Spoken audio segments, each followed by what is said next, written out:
Yes, at that age a child's gender could still be concealed. If it were a boy, who would it be? There is a nation that is part of Hokyuaran, the kingdom of the Rai people. I believe the fourth son of their royal family matches that age and description. I recognized a few of the words the young mistress used while they were holding her down. They were oaths in the Rai language. There was a tendency in Lee to lump together every country in Hokyuaran to the north and view it as a single entity. But in fact, it was the name for a collection of different nations. There was also a tendency for people to think of Chu's husband as nothing but feeble, but he was by no means incompetent. Bayu's job was to look at every scrap of paper that came to the Moon Prince, and to understand even those things that escaped the prince himself.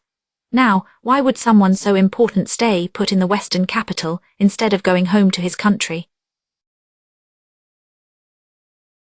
Ooh, it's like a little mystery.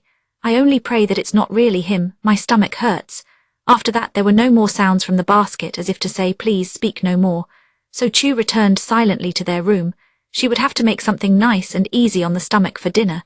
Chapter 10 Emergency Patient. Emergency situation. Autumn wore on, and the harvest took place on the cusp of winter.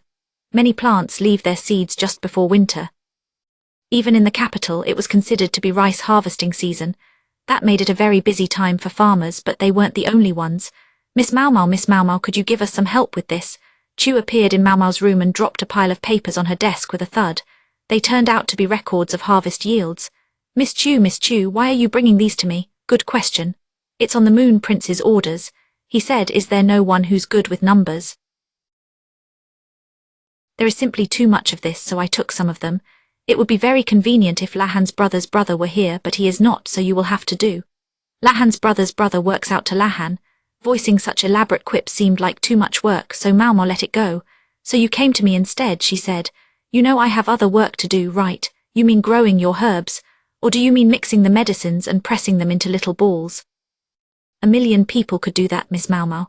As long as there is nothing only you can handle sewing up wounds, treating illnesses of unknown origin, maybe surgery, then I do not think you have to work so very hard. I am not sure that justifies dumping bureaucrats' work on me.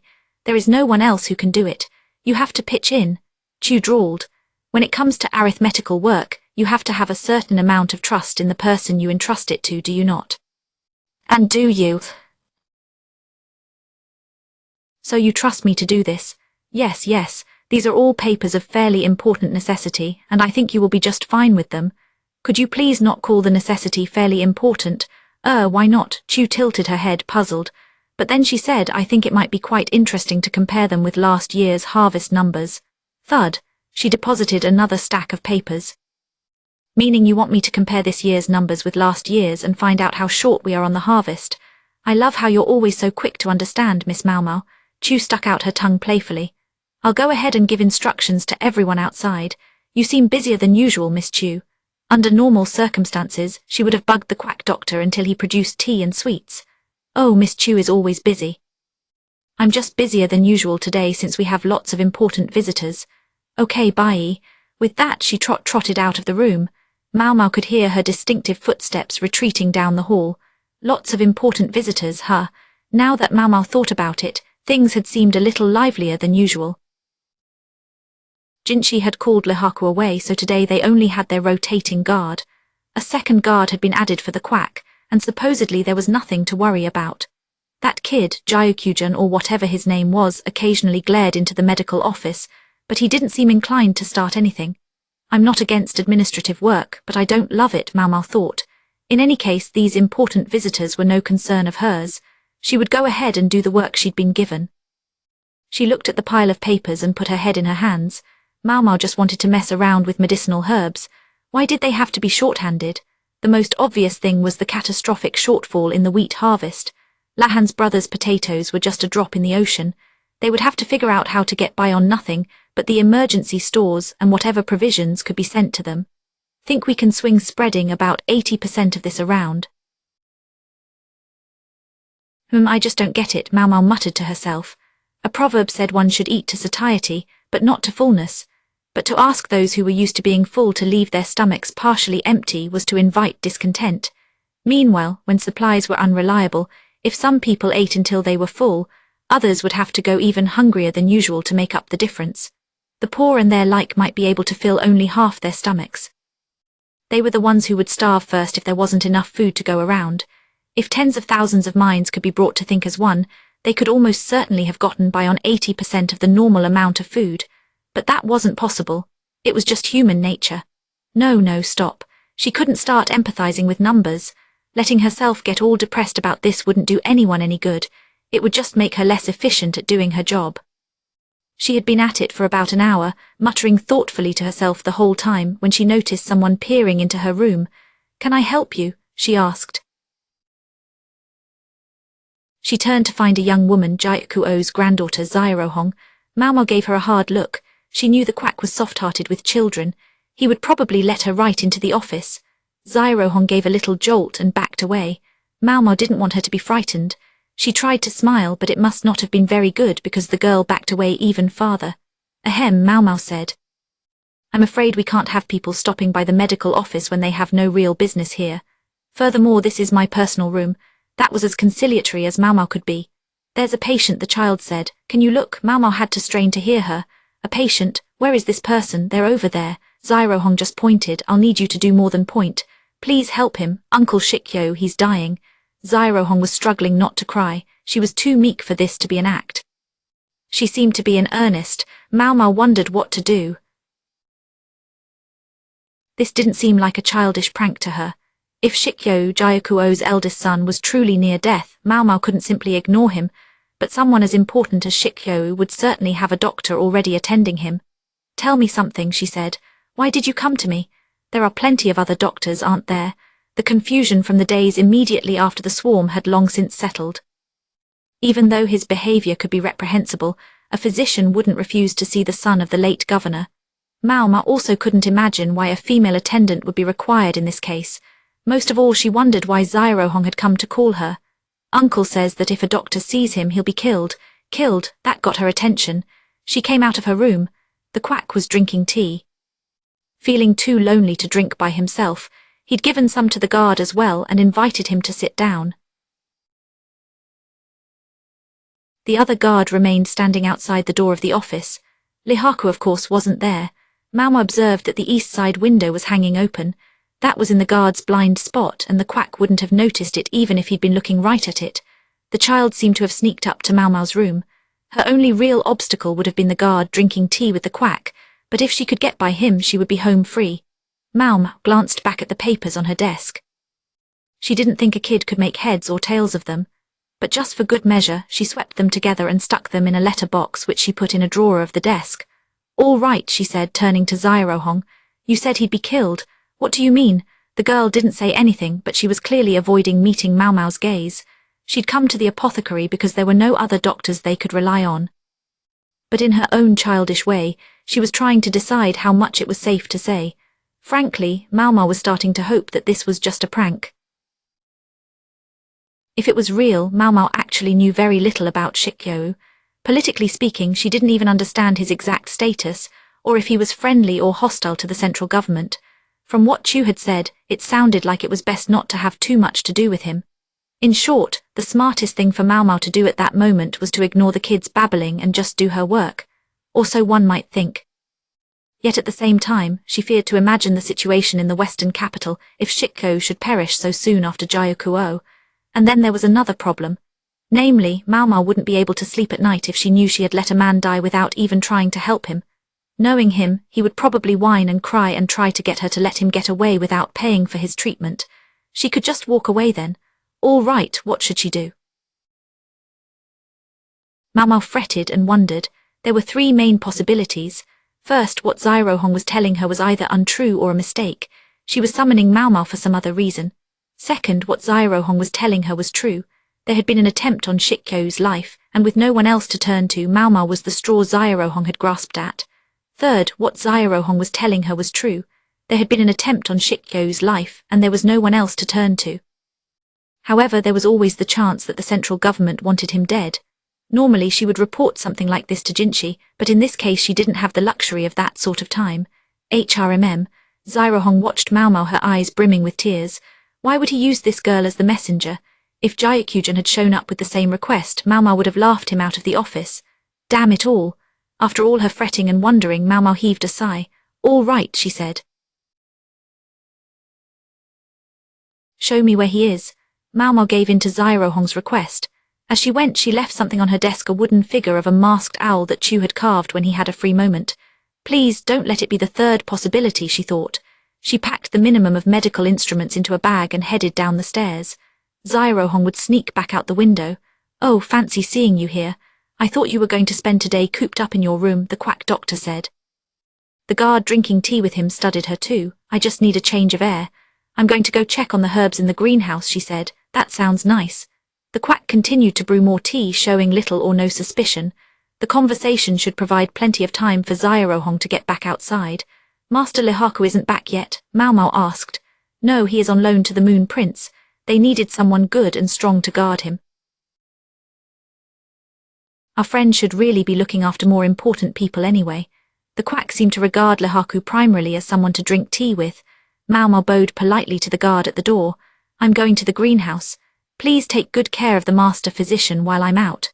Looking as nonchalant as she could, she left the medical office and grabbed a basket, just as if she were really going to check on the herbs. So, what if it really was the central government that tried to take out Shikyo? There was every possibility, but at the least she assumed it hadn't been Jinchi's idea. If she'd thought for a minute that he was behind it, she would never have left such an obvious clue as the owl on her desk. Jinchi had kept his peace despite Jyaku-O's relentless mockery.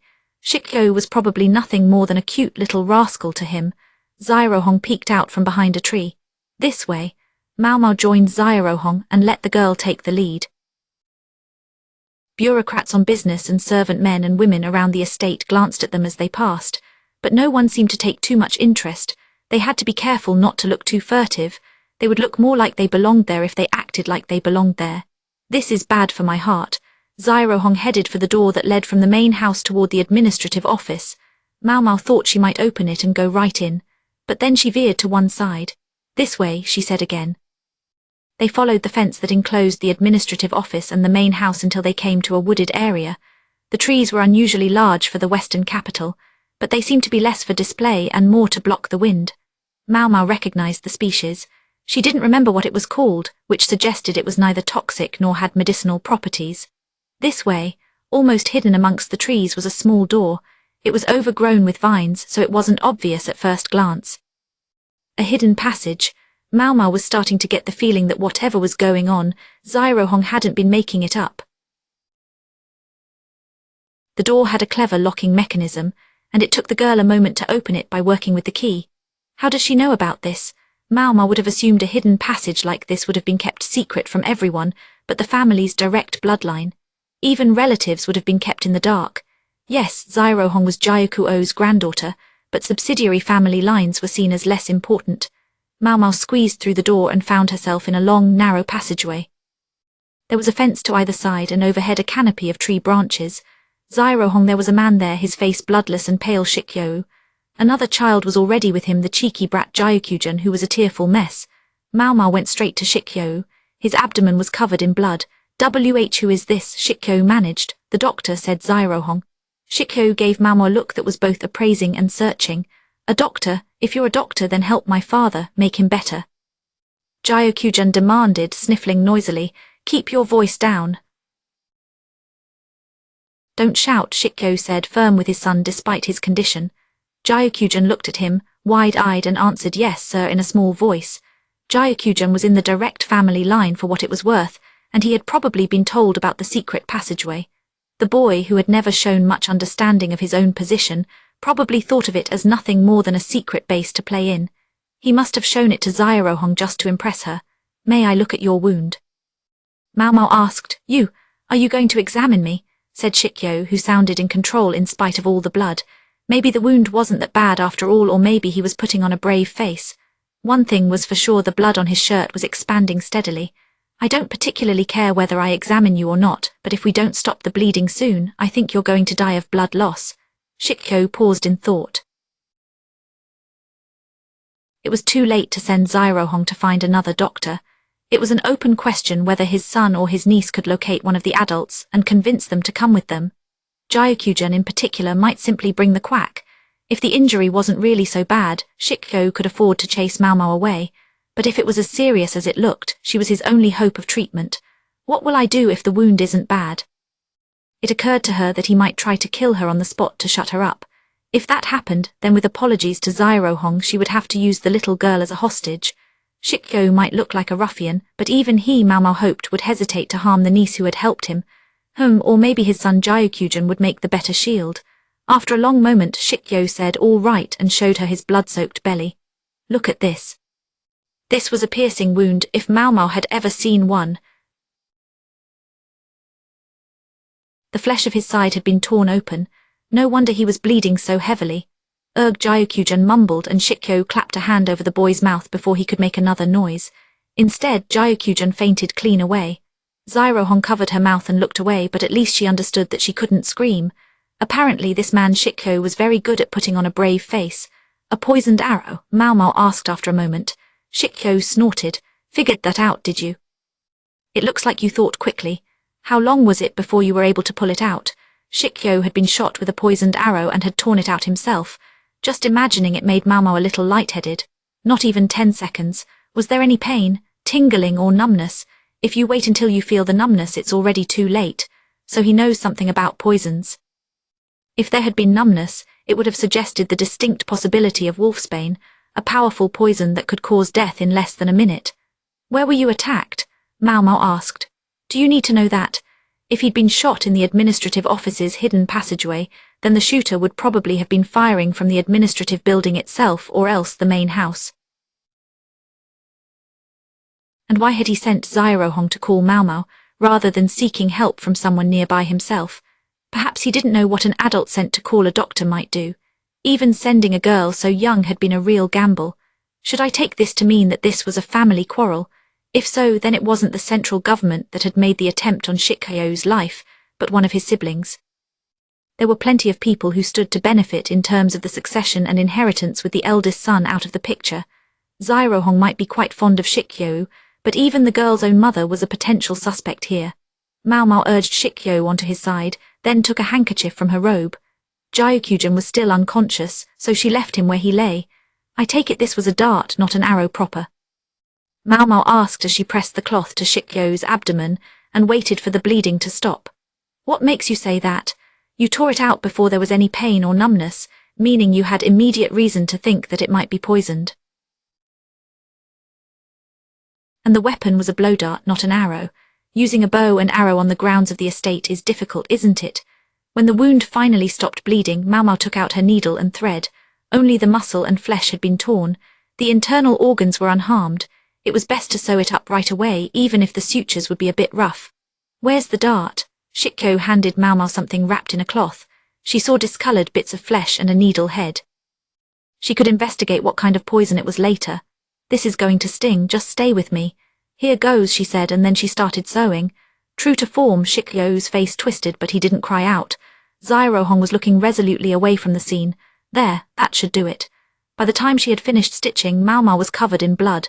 She'd come here secretly, but if she went back looking like this, everyone would know she had been treating someone for something. I knew I should have just ignored the whole thing, Maomao thought, starting to feel annoyed.